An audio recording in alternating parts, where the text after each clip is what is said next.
Buti at nakahanap ka agad ng bagong hideout number 1. Hindi ka nahuli. Very good ka dyan. Isos talaga ako dyan sa Captain Barbie na yan. Sinisira niya mga plano ko. Akala niya matatalo niya ako? Never. Never!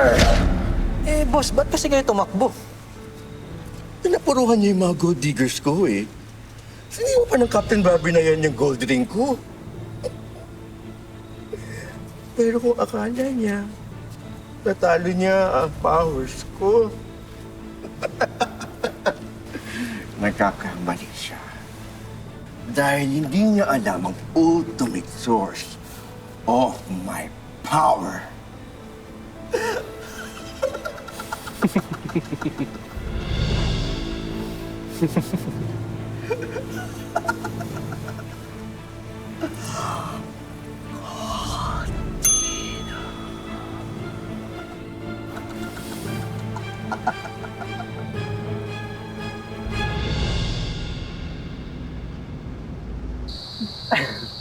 So, inis ka pala talaga kay Captain Barbie?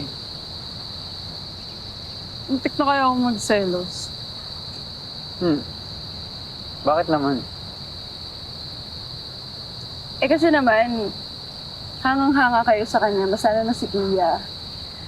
Kaya, alam mo yun, napaisip ako, what if may gusto ka kay Captain Barbie? Eh, ako nga yun eh. Buti na lang.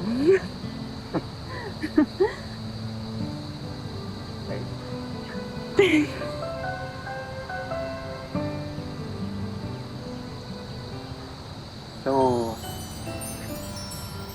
gusto mo nga ako?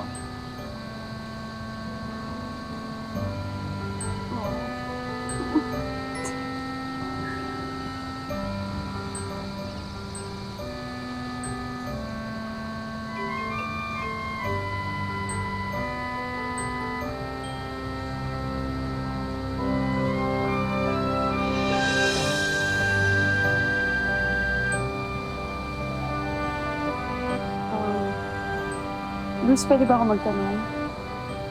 Ano naman? Ano yun? Totoo bang nakapanty ka kapag Captain Barbie ka? Seryosong tanong. Totoo? Hindi ko alam.